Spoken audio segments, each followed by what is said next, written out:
Último encuentro hoy, martes 7 de mayo, aquí en el auditorio de TICMAS, la plataforma educativa que se presenta en la Feria del Libro. En el día de hoy han pasado educadores, neurocientíficos. Hace unos minutos estuvo Facundo Manes dando una clase magistral sobre el futuro de la educación. Y cerramos el día con Federico Cucso, un periodista científico, uno de los periodistas científicos más importantes de la Argentina. Acostumbra a viajar, a capacitarse en el extranjero. Es cuando uno lee el diario en internet o en papel, es el tipo que nos enseña a ver la ciencia. Es un placer tenerte en el auditorio de TICMAS y espero poder sacarte el jugo porque cada nota que vos contás, siempre uno dice, quiero saber más. Gracias por estar con nosotros en el auditorio. Gracias por la invitación. Sacaste hace muy poco, hace unos meses, un libro sobre dinosaurios. Salió por Penguin Random House. ¿Por qué nos interesa tanto todavía ese mundo? ¿Qué tienen esos gigantes que todavía nos convocan?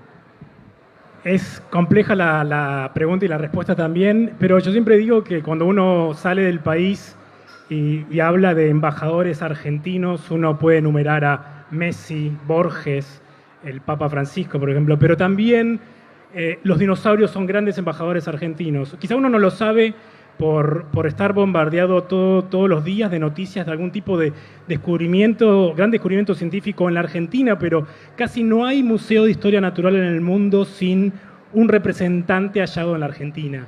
O sea, la Argentina junto a Estados Unidos y Mongolia es una de las mecas o el paraíso de descubrimientos de todo tipo de dinosaurios. En especial la Argentina tiene una característica que la distingue, que tiene a todo tipo de dinosaurios, de los más antiguos hasta el más grande, descubierto en el 2013 en Chubut, el Patagotitan majorum. Entonces es interesante también ver, en tratar de entender el fenómeno de los dinosaurios, porque es algo que yo veo que es hasta transcultural, que hay una edad, desde los 3 hasta los 7, 8, 9, 10 años, en que no importa si sos chico o chica, hay una fascinación por el mundo de los dinosaurios. Después vaya a saber uno, hay muchas hipótesis, quizá porque los chicos ingresan en la maquinaria cultural de la escuela, esa fascinación de alguna manera se va disipando y va fluyendo por otros canales. Pero es interesante ver cómo los chicos se fascinan ante los dinosaurios, ¿no? Entonces, a mí siempre me interesó la ciencia, vengo de una familia de médicos y mi objetivo siempre fue contar el mundo de la ciencia. Y vi en los dinosaurios, en especial este libro está centrado en los dinosaurios hallados en la Argentina. Siempre veo los dinosaurios como es la principal puerta de ingreso de los chicos a la ciencia.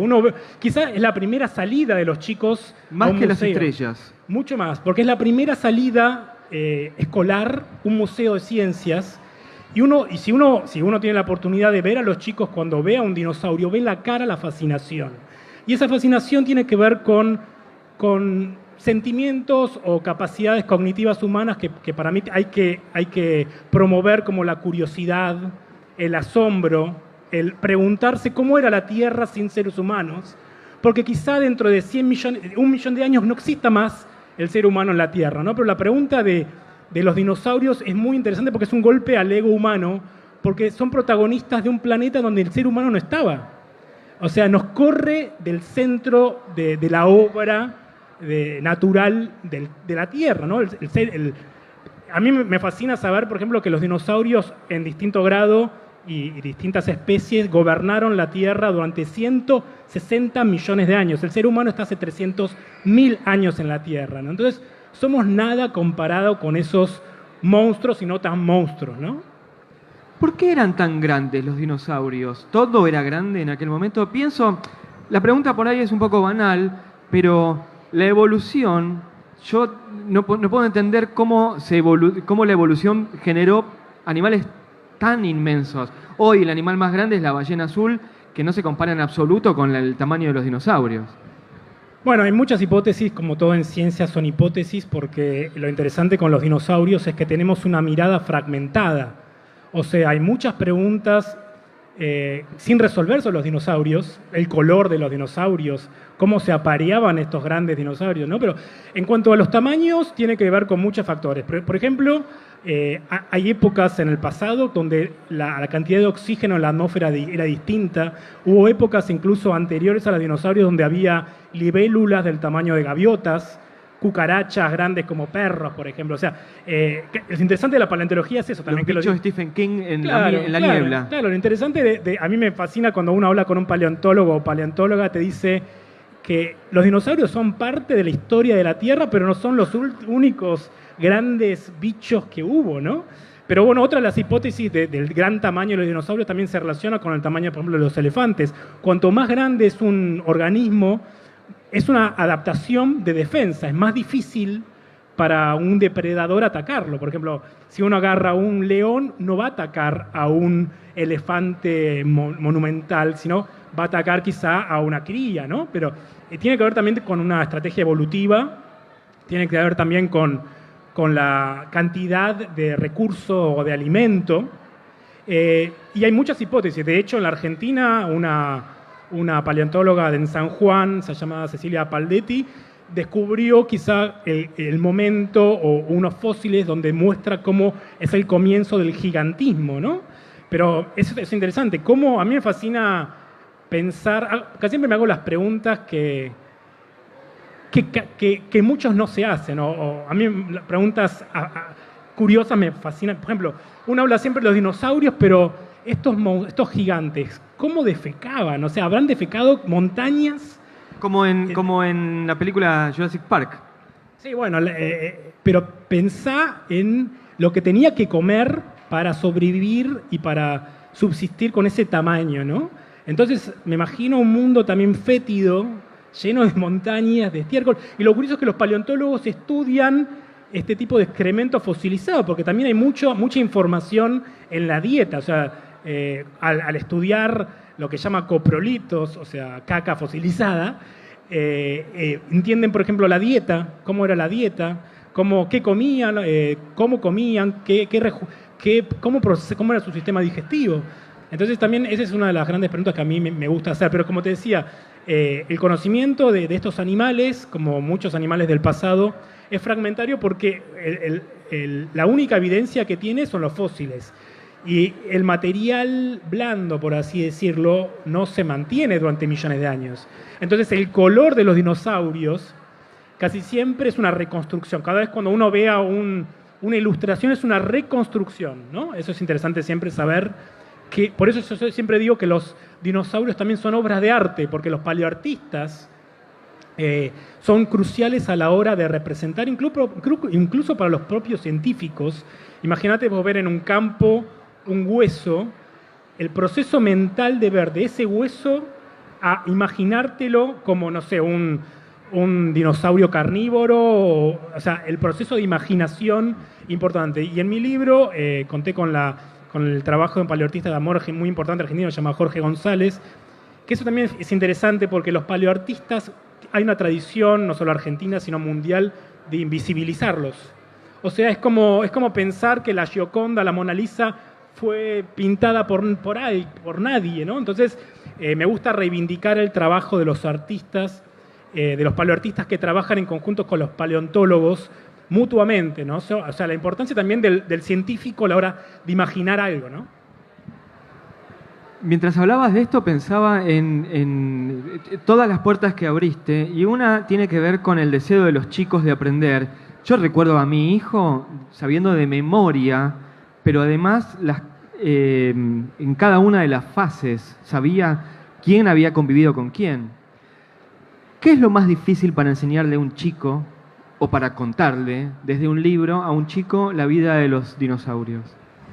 No solo a los chicos, ¿no? Porque quizás los libros, es como vos decís, los chicos saben más de dinosaurios que muchos adultos, ¿no? O sea, me he encontrado dando charlas en clases. Yo creo que ahora no se acuerda ninguno, pero claro, a los 4 o 5 años sabía Diplodocus y claro, sabía nombres que eran muy complicados de pronunciar para un chico chico. Por ejemplo, quizá el concepto de escala temporal.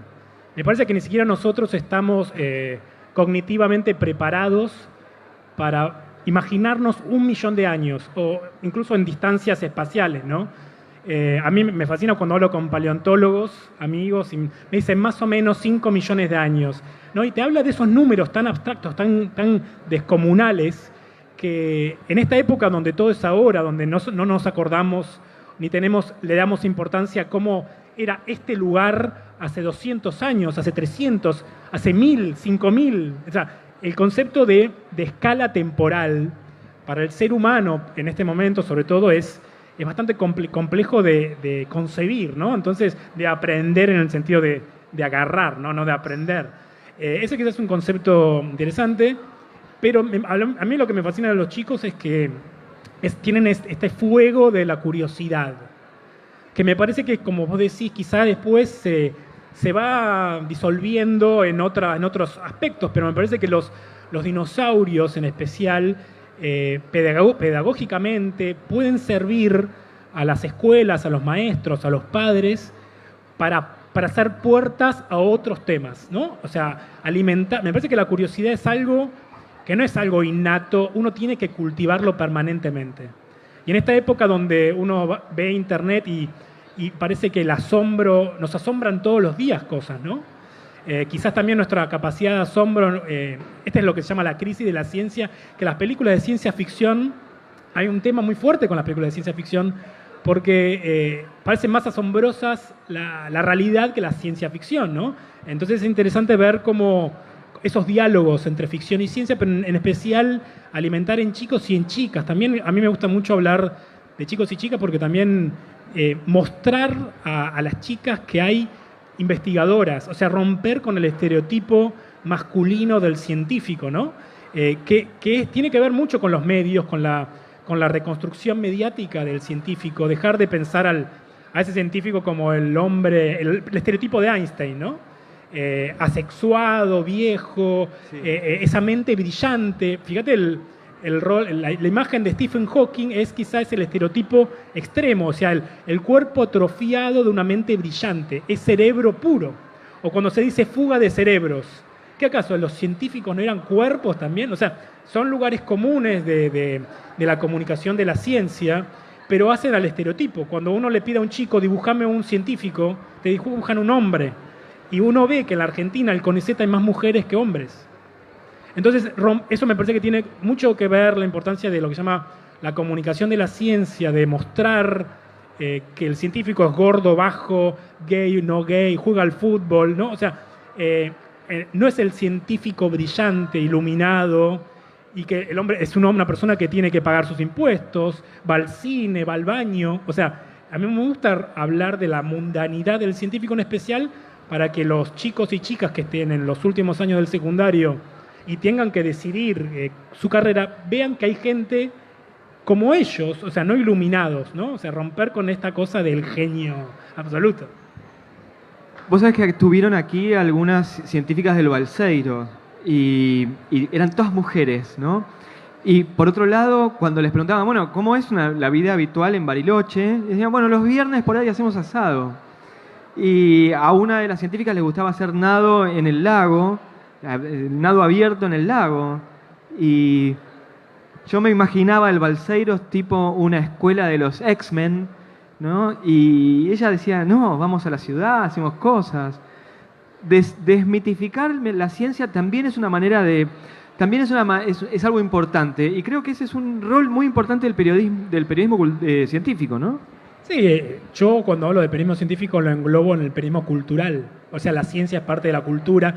La ciencia está atravesada por la cultura. O sea, yo también me especialicé mucho en historia de la ciencia ficción, porque si uno agarra la historia de la ciencia y la historia de la ciencia ficción, como en el siglo XX, uno ve momentos donde se inspiran entre sí. O sea, los científicos leen ciencia ficción y muchas de sus ideas, o sea, todo lo que es el programa espacial, uno hace entrevistas a los investigadores y son inspirados por la ciencia ficción, pero en especial romper, como decías vos, romper con el estereotipo del genio. Porque es perjudicial, porque si vos agarrás a un chico, sobre todo en países subdesarrollados o países donde los gobiernos no le dan mucha importancia a la ciencia y ven al científico representado mediáticamente como esa persona iluminada que trabaja sola, lo cual es un error pensar que trabaja sola, nunca va a querer o saber que existe eso para trabajar de eso. Entonces, mi trabajo, como el de muchos otros colegas, consiste en eso, en mostrar un mundo diverso, porque yo siempre digo que mi trabajo consiste en golpear puertas e entrar a los laboratorios. Y yo veo ahí que hay una diversidad increíble de personas, de formas de ser, y sobre todo romper con la idea que la ciencia es algo que está en el laboratorio. A mí me gusta hablar mucho de sacar a la ciencia del laboratorio, así como se sale del closet, sacar la ciencia del laboratorio, de su closet. Porque en este momento la ciencia está en todas partes. O sea, desde los lentes de contacto que tengo, las vacunas que tengo, la cámara de ese celular. O sea, esto a mí me preguntan siempre, me hacen siempre este mismo comentario cuando uno habla de la exploración espacial. Te dicen, tantos millones gastados en una misión a Júpiter. Y lo que no saben es que hay lo que se llama el efecto derrame, que toda la investigación desarrollada en la exploración espacial luego derrama en productos científicos. Por ejemplo, desfibrilador. El GPS. El GPS es teoría de la relatividad pura. Cada persona que usa el GPS para ir a una calle, está usando su producto de la teoría de la relatividad. El rayo láser con el que uno va al supermercado para pasar la línea, para el código de barras, eso se inventó por la exploración espacial. La cámara del celular por los telescopios. O sea, esa pregunta, o lo que era en su momento el Tang, no sé mucho, ahora mucho, el jugo sintético, el café en polvo, todo tiene que ver con la exploración. Entonces, me parece que hay un vacío entre la comunicación, entre la ciencia y la sociedad, y ahí es donde entra la comunicación de la ciencia. Porque no es gasto por gasto, también tiene que ver con el concepto erróneo del gasto de la ciencia básica como un lujo de una sociedad. Ayer leía que Alemania va a aumentar el financiamiento de la ciencia. Y es interesante comparar con otras realidades, no solo argentinas, sino de países donde pero en Argentina está tan golpeada la ciencia, ¿no? Porque además está golpeada las ciencias, en particular las ciencias sociales, que tienen como un desprestigio frente a las ciencias más duras. Pero las ciencias duras también están golpeadas. Sí, duras, blandas es un concepto también muy cultural, pero ¿cómo entender vivir en el siglo XXI sin ciencia? O sea, con esto de que te decía, la ciencia atraviesa mi cuerpo, la ciencia está en todas partes. Es interesante como ahora, no sé, tenemos en nuestros bolsillos un rectángulo negro con el acceso a todo el conocimiento de la historia de la humanidad. A mí me fascina eso, ¿no? Y uno puede, bueno, ¿qué hacemos con eso? Pero bueno, por eso tiene que ver la importancia de comunicar la ciencia de una manera, de mostrar al científico como un trabajador, que tiene que pagar sus impuestos, que va al cine, que tiene hijos, que juega al fútbol, que hay científicos, que hay también científicos fraudulentos, que hay científicos, ¿entendés? O sea, que hay científicos acosadores. O sea, no es este ser ultra bueno, o sea, es un ser humano como en cualquier ámbito, como en cualquier trabajo. Es un ser humano, entonces volver al ser humano a la ciencia. Federico, te hago la última pregunta y te agradezco mucho que hayas pasado por nuestro auditorio. ¿Qué tiene que tener una historia? ¿Qué tiene que tener una noticia para que vos la conviertas en historia? Una noticia científica, por supuesto. A mí me gusta mucho hablar de historias, ¿no? del aspecto narrativo, porque el lugar común cuando ustedes abren el diario es ayer se descubrió que. Y a mí lo que más me fascina es el proceso, o sea, los fracasos. O sea, el concepto no me gusta usar la palabra experto o el científico como el último paper que descubrió, sino cuántos años tardó en publicar eso. Pero a mí me gusta mucho contar esa historia, tiene que haber un lado humano. Para mí, cuando hago una entrevista, le digo, cuando vos llegas a tu casa, ¿cómo le contás esto a tu mamá, a tus hijos? Porque en ese momento es cuando mostrar la fascinación del científico, la científica, y sobre todo mostrar lo que no sabe, porque lo que no sabe es más importante de lo que sí sabe. ¿No? Entonces, contar eso, mostrar el lado humano, hablar mucho del contexto. A mí me gusta mucho la historia de la ciencia, cómo era antes, cómo era ahora y cómo se piensa que va a ser en el futuro. Una de las cosas que tiene Federico es una participación en redes sociales, y cuando se da un suceso, un lanzamiento de alguna sonda o hay un descubrimiento en particular, por ejemplo, hoy contabas el descubrimiento de ciertos asteroides que se habían nombrado en honor a Eva Perón. Claro, pero fíjate con lo del agujero negro, ¿no? que fue tapa de todos lados. Entonces, a mí es fascinante, es un gran avance en la humanidad, pero esa imagen ocurrió hace cientos de millones de años, o sea, estamos viendo el pasado. Entonces, ¿por qué es importante esta imagen? ¿cuánto tiempo tardó esta gente, o sea, con hacer esas preguntas, ¿no? Porque el resto de la información está en Internet. Uno entra en Internet y uno está bombardeado pero siempre es importante el contexto. ¿Cómo, en qué marco ocurrió? ¿Quién protagonizó esto y por qué es importante? Bueno, esta pasión con la que respondes es la pasión con la que veo tus notas y tus tweets. Y me ha tocado en estos años hacer una, dos, creo que no más de 5 notas sobre ciencia, y siempre que las escribo te tengo como modelo a vos y a Nora Barr, porque digo, ellos transmiten la ciencia con una pedagogía y con una puntillosidad que a veces el que escribe, que es un turista llegado porque le tocó escribir, tiene que tener esa responsabilidad de saber que lo que está comunicando es algo muy preciso, muy importante para todos. Y yo te tengo a vos y a Nora como modelos en el periodismo científico. Muchas gracias. Te agradezco muchísimo que hayas pasado por el auditorio de TICMAS. Siempre es un placer hablar con vos y muy revelador también. Bueno, gracias por la invitación.